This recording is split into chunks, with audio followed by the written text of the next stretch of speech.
आइए सुनते हैं माँ गंगा की यह कथा। गंगा जाह्नवी और भागीरथी कहलाने वाली गंगा नदी भारत की सबसे महत्वपूर्ण नदियों में से एक है। यह मात्र एक जल स्रोत नहीं है, बल्कि भारतीय मान्यताओं में यह नदी पूजनीय है, जिसे गंगा माँ अथवा गंगा देवी के नाम से सम्मानित किया जाता है। एक पौराणिक कथा के अनुसार गंगा पृथ्वी पर आने से पहले सूर्यलोक में रहती थी।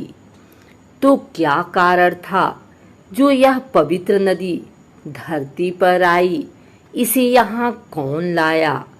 गंगा नदी के पृथ्वी लोक में आने के पीछे कई सारी लोक कथाएं प्रचलित हैं, लेकिन इस सबसे अहम एवं रोचक कथा है पुराणों में।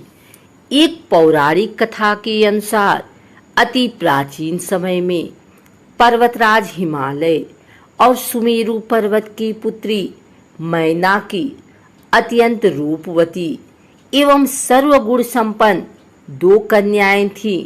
दो कन्याओं में से बड़ी थी गंगा तथा छोटी पुत्री का नाम था उमा। कहते हैं बड़ी पुत्री गंगा अत्यंत प्रभावशाली और असाधारण दैवीय गुणों से संपन्न थी, लेकिन साथ ही वह किसी बंधन को स्वीकार न करने के लिए भी जानी जाती थी। हर कार्य में अपनी मनमानी करना उनकी आदत थी। हिमालय से बेहद ऊंचाई पर सूर्यलोक में रहने वाले देवताओं की दृष्टि गंगा पर पड़ी। उन्होंने उनकी असाधारण प्रतिभा को सृष्टि के कल्याण के लिए चुना और उन्हें अपने साथ स्वर्गलोक ले गए। अब पर्वतराज के पास एक ही कन्या शेष थी, उमा। उमा ने भगवान शिव की तपस्या की और तप पूर्ण होने पर भगवान शंकर को ही वर के रूप में मांग लिया। इस तरह से दोनों का विवाह संपन्न हुआ। शिव और उमा के विवाह के वर्षों बाद भी दोनों को संतान प्राप्ति ना हुई। एक दिन भगवान शिव के मन में संतान उत्पन्न करने का विचार आया। तब उनके इस विचार की सूचना सृष्टि के रचनाकार ब्रह्मा जी तक पहुंची तो उनके सहित सभी देवता चिंता में पड़ गए। उन्हें यह समझ नहीं आ रहा था कि महादेव जैसे अत्यंत तेजस्वी देव के संतान के तेज को कौन संभाल सकेगा। इसका जवाब उन्हें स्वयं भगवान शंकर के अलावा कोई नहीं दे सकता था। तो सभी अपनी पुकार लेकर उनके पास पहुंच गए। उनके कहने पर अग्नि ने यह भार ग्रहण किया और परिणाम स्वरूप अग्नि के समान महान तेजस्वी स्वामी कार्तिकेय का जन्म हुआ। देवताओं के इस षड्यंत्र से उमा के संतान होने में बाधा पड़ी तो उन्होंने क्रुद्ध होकर देवताओं को श्राप दे दिया कि भविष्य में वे कभी पिता नहीं बन सकेंगे। इस बीच सूर्यलोक में विचरण करती हुई गंगा से उमा की भेंट हुई। गंगा ने उमा को बताया कि अब वह सूर्यलोक में और नहीं रहना चाहती और अपनी मातृभूमि पृथ्वी पर जाना चाहती हैं। जिस पर उमा ने गंगा को आश्वासन दिया कि वे भविष्य में उसकी इस प्रार्थना का कोई ना कोई समाधान अवश्य निकालेंगी। यहीं से गंगा के पृथ्वी पर आने की कथा का एक नया अध्याय शुरू होता है, जो कि भगवान राम की नगरी अयोध्या से जुड़ा है, जिसे पुराणों में अयोध्यापुरी के नाम से जाना जाता था। वहां सगर नाम के एक राजा थे जिनकी कोई संतान नहीं थी। सगर राजा की 2 रानियां थी, केसनी तथा सुमति, किंतु दोनों से ही राजा को पुत्र की उत्पत्ति नहीं हो रही थी, जिसके फलस्वरूप उन्होंने दोनों पत्नियों को साथ लेकर हिमालय के भृगुप्रस्थवर्ण नामक प्रांत में तपस्या करने का फैसला किया। एक लंबी तपस्या के बाद महर्षि भृगु राजा और उनकी पत्नियों से प्रसन्न हुए और वरदान देने के लिए प्रकट हुए। उन्होंने कहा, हे राजन, तुम्हारी तपस्या से मैं अत्यंत प्रसन्न हूँ और तुम्हारी दोनों पत्नियों को पुत्र का वरदान देता हूँ, लेकिन दोनों में से एक पत्नी को केवल एक पुत्र की प्राप्ति होगी, जो वंश को आगे बढ़ाने में सहायक साबित होगी, तथा दूसरी पत्नी को 60,000 पुत्रों का वर हासिल होगा। अब तुम यह फैसला कर लो कि किसे कौन सा वरदान चाहिए। इस पर राजा की पहली पत्नी केसनी ने वंश को बढ़ाने वाले एक पुत्र की कामना की और रानी सुमति ने 60,000 बलवान पुत्रों की। उचित समय पर रानी केसनी ने असमंजस नामक पुत्र को जन्म दिया। दूसरी ओर रानी सुमति के गर्भ से एक तुम्बा निकला, जिसे फोड़ने पर कई सारे छोटे छोटे पुत्र निकले, जिनकी संख्या 60,000 थी। उन सब का पालन पोषण घी के घड़ों में रखकर किया गया। समय बीतने पर सभी पुत्र बड़े हो गए। महाराज सगर का ज्येष्ठ एवं वंश को आगे बढ़ाने वाला पुत्र असमंजस बड़ा दुराचारी था। उसके कहर से सारी प्रजा परेशान थी।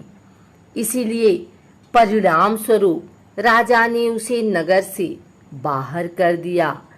कुछ समय बाद असमंजस के यहाँ अंशुमान नाम का एक पुत्र हुआ। वह अपने पिता से बिल्कुल विपरीत स्वभाव का था। अंशुमान अत्यंत सदाचारी, पराक्रमी एवं लोगों की सहायता करने वाला था।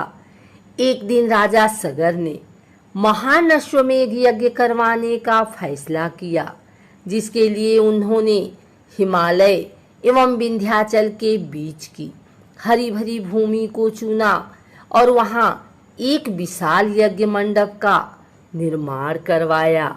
इसके बाद अश्वमेध यज्ञ के लिए श्याम कर्ण घोड़ा छोड़कर उसकी रक्षा के लिए पराक्रमी अंशुमान को सेना के साथ उसके पीछे पीछे भेज दिया। यज्ञ सफलतापूर्वक बढ़ रहा था, जिसे देख इंद्रदेव काफी भयभीत हो गए। तभी उन्होंने एक राक्षस का रूप धारण किया और हिमालय पर पहुंचकर राजा सगर के उस घोड़े को चुरा लिया। घोड़े की चोरी की सूचना पाते ही राजा सगर के होश उड़ गए। उन्होंने शीघ्र ही अपने 60,000 पुत्रों को आदेश दिया कि घोड़ा चुराने वाले को किसी भी अवस्था में जीवित या मृत पकड़कर लेकर आओ। आदेश सुनते ही सभी पुत्र खोजबीन में लग गए।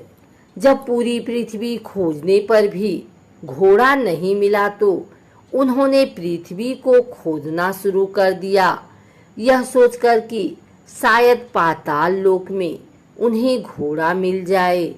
अब पाताल में घोड़े को खोजते खोजते वे सनातन वसुदेव कपिल के आश्रम में पहुंच गए।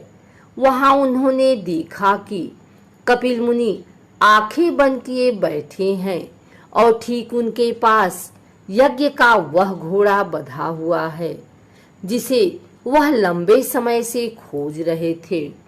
इस पर सभी मंदबुद्धि पुत्र क्रोध में कपिल मुनि को घोड़े का चोर समझकर उन्हें अपशब्द कहने लगे।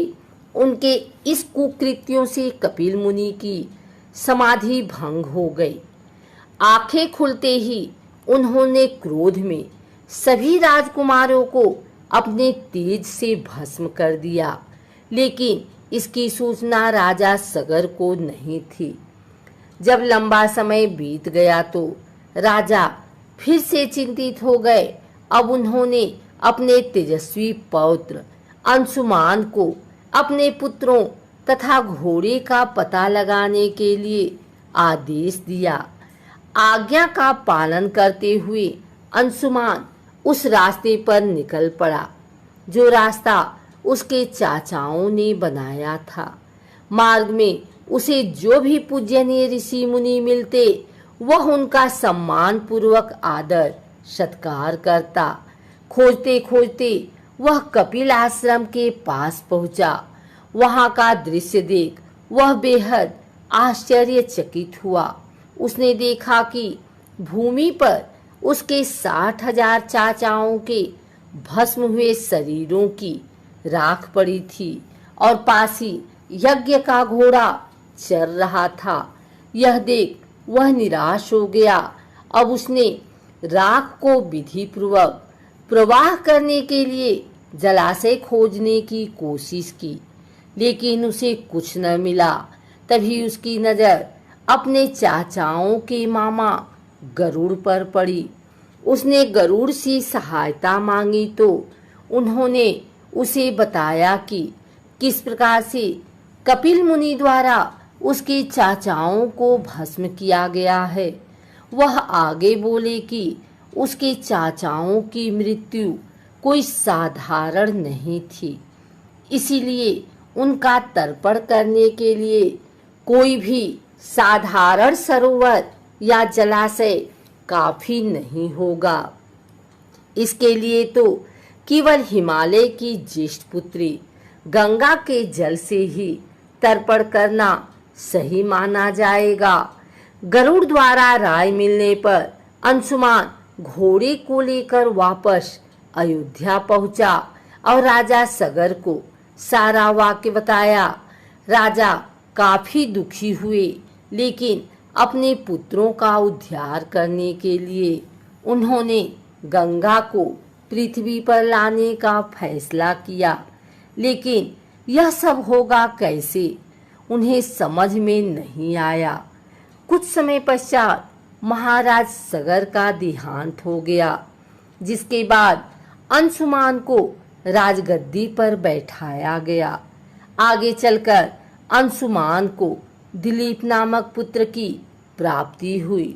उसके बड़े होने पर अंशुमान ने उसे राज्य सौंप दिया और स्वयं हिमालय की गोद में जाकर गंगा को प्रसन्न करने के लिए तपस्या करने लगे। उनके लगातार परिश्रम के बाद भी उसे सफलता हासिल ना हुई और कुछ समय बाद अंशुमान का देहांत हो गया। अंशुमान की तरह ही उसके पुत्र दिलीप ने भी राज्य अपने पुत्र भगीरथ को सौंपकर गंगा को पृथ्वी पर लाने के लिए तपस्या शुरू कर दी, लेकिन उन्हें भी कोई फल हासिल न हुआ। दिलीप के बाद भगीरथ ने भी गंगा तपस्या का फैसला किया, लेकिन उनकी कोई संतान ना होने के कारण उन्होंने राज्य का भार मंत्रियों को सौंपकर हिमालय जाने का फैसला किया। उनकी कठोर तपस्या से आखिरकार भगवान ब्रह्मा प्रसन्न होकर उनके सामने प्रकट हुए और मनोवांछित फल मांगने के लिए कहा। भगीरथ ने ब्रह्मा जी से कहा, हे प्रभु, मैं आपके दर्शन से अत्यंत प्रसन्न हूँ।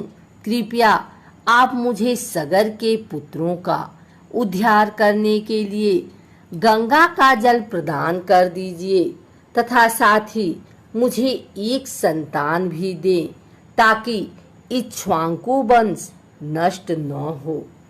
भगीरथ की प्रार्थना सुन ब्रह्मा जी मुस्कुराए और बोले, हे वत्स, मेरे आशीर्वाद से जल्द ही तुम्हारे यहाँ एक पुत्र होगा, किंतु तुम्हारी पहली मांग गंगा का जल लेना है। यह मेरे लिए कठिन कार्य है, क्योंकि जब गंगा जी वेग के साथ पृथ्वी पर अवतरित होंगी तो उनके वेग को पृथ्वी संभाल नहीं सकेगी। ब्रह्मा जी आगे बोले, यदि गंगा के वेग को संभालने की किसी में क्षमता है तो वह है केवल महादेव जी। इसलिए तुम्हें पहले भगवान शिव को प्रसन्न करना होगा। यह बोल ब्रह्मा जी वापस ब्रह्मलोक की ओर प्रस्थान कर गए। उनके जाते ही अगले 1 वर्ष तक भगीरथ ने पैर के अंगूठे के सहारे खड़े होकर महादेव जी की तपस्या की। इस दौरान उन्होंने वायु के अलावा अन्य किसी भी चीज का ग्रहण नहीं किया। उनकी इस कठोर तपस्या से प्रसन्न होकर महादेव जी ने उन्हें दर्शन दिए और बोले, हे परम भक्त, तुम्हारी भक्ति से मैं बेहद प्रसन्न हुआ। मैं अवश्य तुम्हारी मनोकामना को पूरा करूंगा, जिसके लिए मैं अपने मस्तक पर गंगा जी को धारण करूंगा। इतना कहकर भगवान शिव वापस अपने लोक चले गए। यह सूचना जब गंगा जी तक पहुंची तो वह चिंतित हो गई, क्योंकि वह सूरलोक छोड़ कहीं जाना नहीं चाहती थी। उन्होंने योजना बनाई कि वह अपने प्रचंड वेग से शिव जी को बहाकर पाताल लोक ले जाएंगी। परिणाम स्वरूप गंगा जी भयानक वेग से शिव जी के सिर पर अवतरित हुई, लेकिन शिव जी गंगा की मनसा को समझ चुके थे। गंगा को अपने साथ बांधे रखने के लिए महादेव जी ने गंगा धाराओं को अपनी जटाओं में धीरे धीरे बांधना शुरू कर दिया। अब गंगा जी इन जटाओं से बाहर निकलने में असमर्थ थी। गंगा जी को इस प्रकार शिव जी की जटाओं में विलीन होते देख भगीरथ ने फिर शंकर जी की तपस्या की। भगीरथ के इस तपस्या से शिव जी फिर से प्रसन्न हुए और आखिरकार गंगा जी को हिमालय पर्वत पर स्थित बिंदुसर में छोड़ दिया। छोड़ते ही गंगा जी 7 धाराओं में बट गई। इन धाराओं में से पहली 3 धाराएं हृदनी, पावनी और नलिनी पूर्व की ओर प्रवाहित हुई। अन्य 3 सुचक्षु, सीता और सिंधु धाराएं पश्चिम की ओर बही और आखिरी एवं 7वीं धारा महाराज भगीरथ के पीछे पीछे चल पड़ी। महाराज जहां भी जाते वह धारा उनका पीछा करती।